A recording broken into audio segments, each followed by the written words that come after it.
amazing fangirl moment on my Rovo World Tour at Teams 25.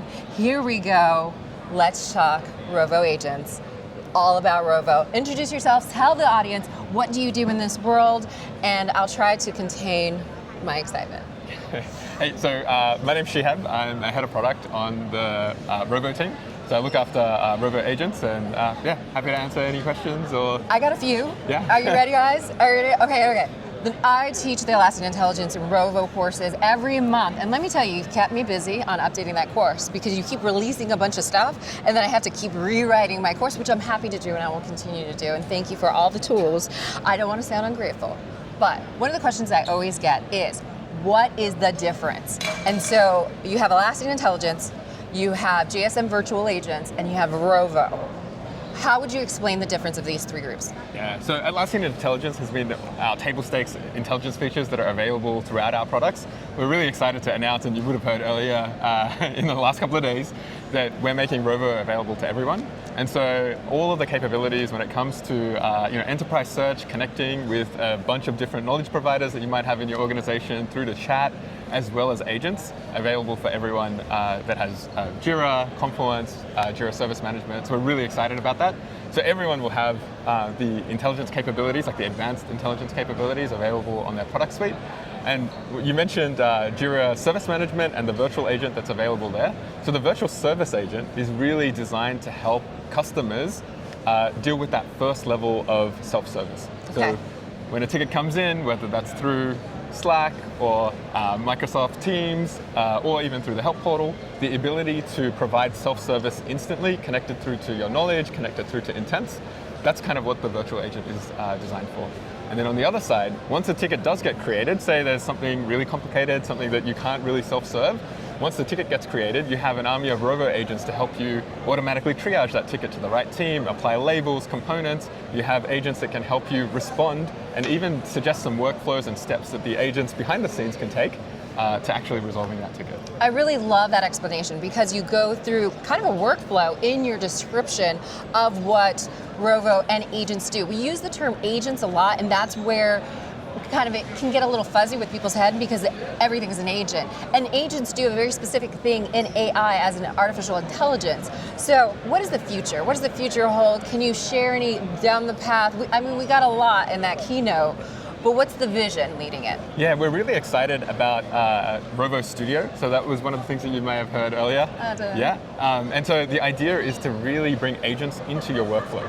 So today you can define agents as natural language prompts that you can provide. You can connect it up with knowledge, you can connect it up with action.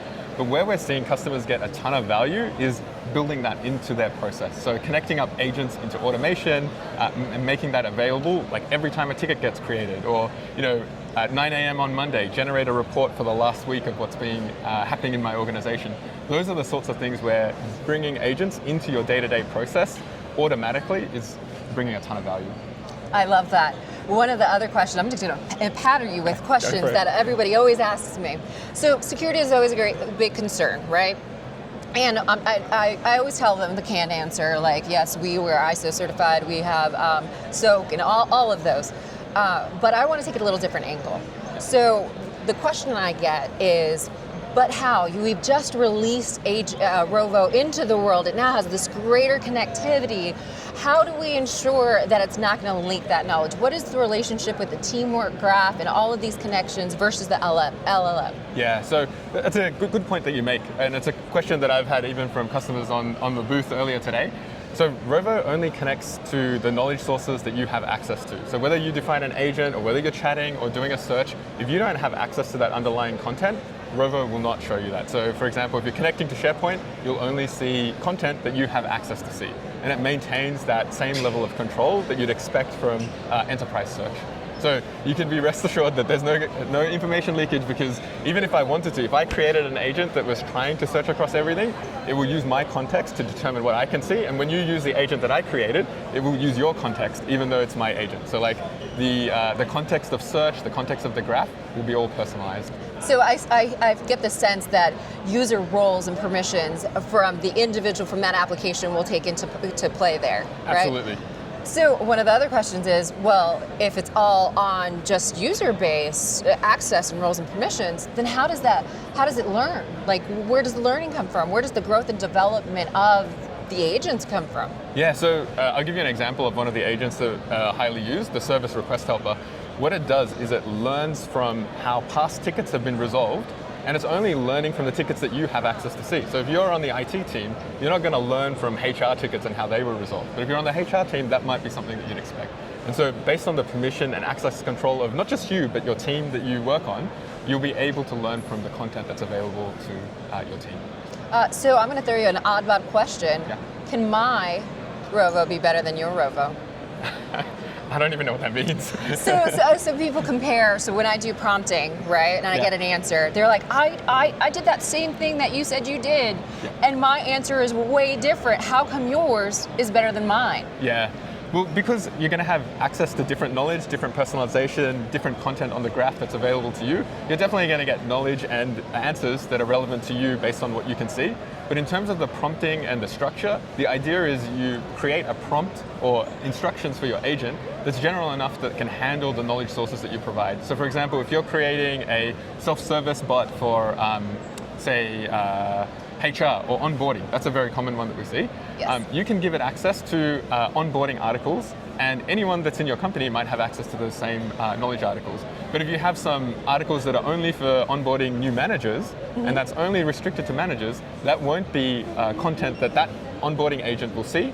And so therefore that new hire that has just come on board won't have access to certain content based on their own permissions. So based on that use case, what is some suggestions, what is one suggestion that I could do to improve and get better answers? So what I'd recommend to everyone now, and there's no excuses to not getting started, is just to start tinkering and playing. Okay. Like really, prompting and changing the instructions, giving it, different knowledge articles, different ability to execute actions. What I've seen with customers all the time is they get started and then they just want to do a little bit more and a little bit more. And it's super addictive. And so you can really start with basic agents that can do one or two things and then elevate that up more and more with more prompt chaining, more conversational instruction, and more actions. Oh, that is amazing. What questions should I be telling people that they really need to know? I think, honestly, how to get started. Now that this is available for all, there's no excuses to not getting started. And I would really encourage everyone to start building their first agent. And in fact, if you're not comfortable with an agent on the get-go, start playing with search, start playing with chat. And that's really a natural progression because people start with search, and then once you start writing a search query, we detect that, hey, that query looks like a question, like what's next on my roadmap, for example, and we can answer that dynamically. And then there's a way in those answers to continue that conversation in chat. And what we found is people really want to have that repetitive style instruction baked in, and that's where we see the jump point into agents saying, hey, I wish I could just keep asking or getting Rovo to do the same thing in a more structured way. And so agents can come into the picture. So there's that natural progression of just getting started, tinkering a little bit, and then iterating. And one of the things that I heard on this roadshow is that you're kind of doing an education piece within the structure of every feature. So the code creation with Forge, you're helping people understand how to create a great ticket. Yeah. Like, use your AI as a tutor. Like, it's one of the easiest way, low risk. I love it. All right, so at the end, I know we're nearing the end, at the end of every show, we have our guest say our tagline, which is, I didn't choose the Jira Life, the Jira Life chose me. And you gotta say it in camera. You ready? Yeah, sure. I didn't choose the Jira Life chose me. Well, thank you again for talking to me today. It has been a pleasure. I will try not to fangirl you every time I see you, but no promises. Awesome, it's great to have a chat. Thank you.